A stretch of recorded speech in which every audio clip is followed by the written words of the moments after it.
Chapitre 5. Maintenant, filles de troupes, rassemble tes troupes. On nous assiège, avec la verge on frappe sur la joue le juge d'Israël.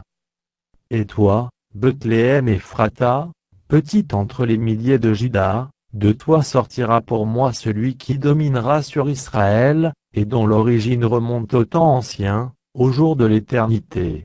C'est pourquoi il les livrera jusqu'au temps où enfantera celle qui doit enfanter, et le reste de ses frères reviendra auprès des enfants d'Israël.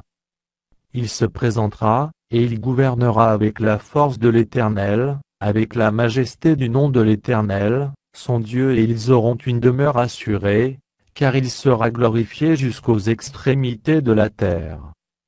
C'est lui qui ramènera la paix.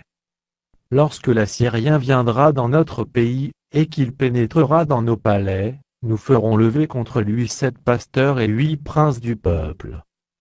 Ils feront avec l'épée leur pâture du pays d'Assyrie et du pays de Nimrod au-dedans de ses portes.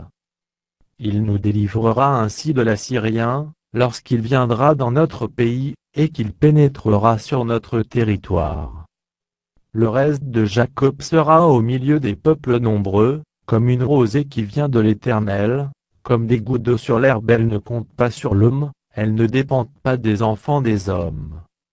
Le reste de Jacob sera parmi les nations, au milieu des peuples nombreux, comme un lion parmi les bêtes de la forêt, comme un lionceau parmi les troupeaux de brebis. Lorsqu'il passe, il foule et déchire, et personne ne délivre. Que ta main se lève sur tes adversaires, et que tous tes ennemis soient exterminés.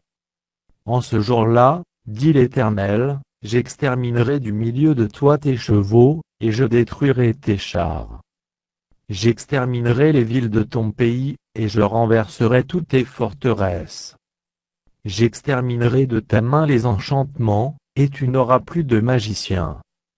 J'exterminerai du milieu de toi tes idoles et tes statues, et tu ne te prosterneras plus devant l'ouvrage de tes mains. J'exterminerai du milieu de toi tes idoles d'Astarté, et je détruirai tes villes.